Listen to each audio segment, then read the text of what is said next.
Hola jóvenes, vamos a estudiar en esta ocasión las medidas de forma, principalmente lo que es el sesgo y la kurtosis. El sesgo, también conocido como el coeficiente de asimetría, me va a indicar en cuál de los lados de la media se concentra la mayoría de datos. Entonces me va a indicar el grado de asimetría. Ojo, tengo tres posibilidades. Puede ser que este sesgo sea negativo, que sea menor que cero. Si este es el caso, significa que la mayor parte de los datos se están concentrando a la izquierda de la media. Y la gráfica característica de esto sería algo así. Esta línea punteada, si se alcanza a apreciar, representaría la media. Y, evidentemente, esta curva que está pronunciada de este lado, representaría la cantidad, la concentración de estos datos. Si el valor que me arroja es 0, quiere decir que tengo el mismo número de datos en ambos lados de la media. Y por tanto, pues la gráfica tendría esta tendencia, sería muy normal. Y evidentemente la media estaría ubicada aquí en el centro. Si por otro lado el valor que me arroja es positivo, significa que los datos se concentran en su mayoría del lado derecho. Aquí está indicada la media y aquí esta protuberancia indica que ahí se acumula la mayor cantidad de datos. Muy bien, la ecuación que vamos a utilizar para calcular el sesgo es la que se muestra. El sesgo va a ser igual a la sumatoria de la resta de cada una de las marcas de clase menos la media, todo elevado al cubo. Y todo esto dividido entre el producto del total de datos por la desviación estándar elevada también al cubo. Ahí tienen la descripción de cada una de las variables. Evidentemente, para poder hacer este cálculo tenemos que auxiliarnos de una tabla. Otra de las medidas de forma es la kurtosis. La kurtosis me va a indicar la cantidad de datos que se encuentran en el centro de la gráfica. Es decir, qué tan concentrados están los datos ahí en el centro de la gráfica.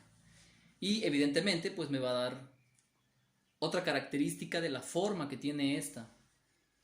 Y también existen tres posibilidades. Si la kurtosis es mayor que 0, la llamamos leptocúrtica y significa que hay una gran concentración de estos datos en el centro. Por tanto, la gráfica sería, digamos, muy puntiaguda, muy elevada. Si el resultado que obtenemos es que la kurtosis es igual a 0, entonces estoy hablando que es del tipo mesocúrtica y pues su gráfica va a ser medianamente achatada. Va a tener una protuberancia ahí, pero ya no tan grande como la leptocúrtica.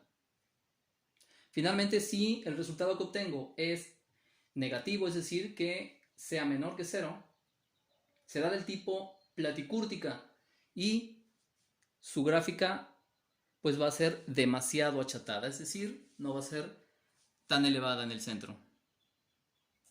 Muy bien, la ecuación que vamos a utilizar para hacer el cálculo de la kurtosis es la que se muestra. Es la sumatoria de la diferencia de cada una de las marcas de clase menos la media. Todo esto elevado a la cuarta potencia. Y todo esto dividido a su vez entre el producto del número total de datos por la desviación estándar elevado a la cuarta potencia. Al final de hacer esta división, restamos 3 a esta cantidad. Así es como vamos a calcular el coeficiente de kurtosis.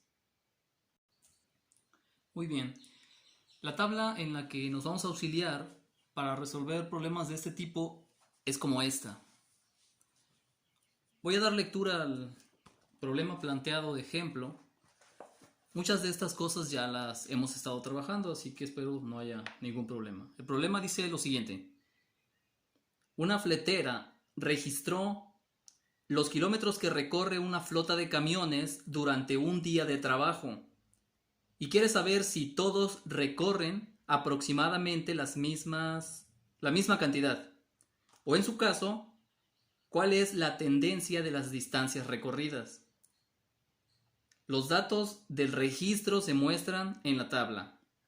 La media es de 154.73 kilómetros y la desviación estándar es de 19.82.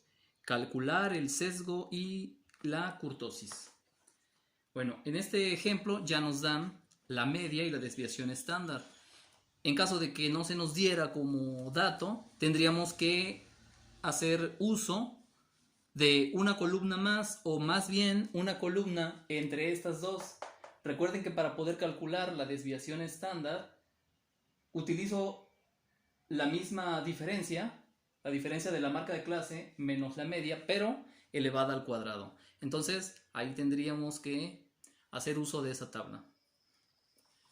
Bien, vamos a dar un breve repaso de esto, de cómo proceder para el llenado de la tabla. Pero pues básicamente arriba en el primer renglón nos dice cuáles son las operaciones que tenemos que ir realizando. A estas alturas pues ya están familiarizados con estos procedimientos. Primero pues las clases voy a intentar darlas de datos siempre, y la frecuencia. Esta columna corresponde a la frecuencia acumulada. Recuerden que la única utilidad que tiene para fines de estos cálculos es corroborar que la sumatoria de todos los datos que tenemos aquí pues coincidan, para que aquí me dé el total de datos. Y la forma de llenarla es la siguiente: transcribo el primero y voy sumando el siguiente. 5 más 5 son 10, 10 más 6, 16, 16 más 3, 19, 19 más 4, 23, 23 más 7, 30. Espero que no haya problema con esa columna. Para la siguiente columna se calcula la marca de clase. Recordemos que la marca de clase es la suma de los dos valores que tengo en los intervalos de clase y los divido entre 2. Entonces ahí checan las operaciones, por favor. El procedimiento es el mismo para cada uno de los renglones. Para la siguiente columna, a la columna anterior le restamos la media, que en esta ocasión me la dan de dato, es de 154.73. Entonces sería 126.5 para el caso del primer renglón, menos esa cantidad, y me debe quedar menos 28.23. Para la siguiente columna es el dato que obtuve en la columna anterior, pero elevado al cubo. Aquí tengan cuidado. Si elevamos un número negativo a una potencia impar, el resultado va a ser negativo también. Entonces, cuiden mucho ese detalle. Va a haber valores negativos y otros evidentemente positivos. Y para la cuarta columna, aquí tengan cuidado, porque suelen elevar la columna anterior y ahí están en un error. En la última columna hay que elevar esta diferencia de esta columna a la 4. Y aquí si no hay pierde. Cualquier número negativo elevado a una potencia par me va a dar positivo. Todos los valores de esta columna deben ser positivos. Espero que haya quedado claro el llenado de la tabla. Bien, ya tenemos ahí el llenado de la tabla. Verifican los datos, que no me haya equivocado. Y ya realizamos la suma de las dos columnas últimas para auxiliarnos en hacer el cálculo del sesgo y la kurtosis. La sumatoria de la penúltima columna fue de menos 4.639.66. Esa cantidad la utilizamos para calcular el sesgo y lo vamos a dividir entre el producto del número total de datos, que fue 30. Ese dato pues lo saco del último renglón, que corresponde a la frecuencia acumulada, por la desviación estándar elevado al cubo, resultándonos una cantidad de menos 0.019. Como es un valor negativo, significa que la mayoría de los datos se concentra a la izquierda de la media. Por otro lado, la kurtosis La sumatoria de la última columna nos quedó de 1.300.670.57. Dividimos esa cantidad entre el producto del número total de datos, que es 30, por la desviación estándar elevada a la cuarta potencia. A ese resultado le restamos 3 unidades y nos queda de menos 2.72. El resultado es negativo. Por tanto, estamos hablando de un tipo de kurtosis del tipo platicúrtica. Y esto nos indica que las distancias recorridas por los vehículos, recuerden que de eso se trataba el problema, son algo variadas y no todas se encuentran cerca del promedio de recorrido que tienen.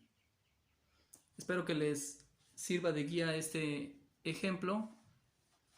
Nos vemos.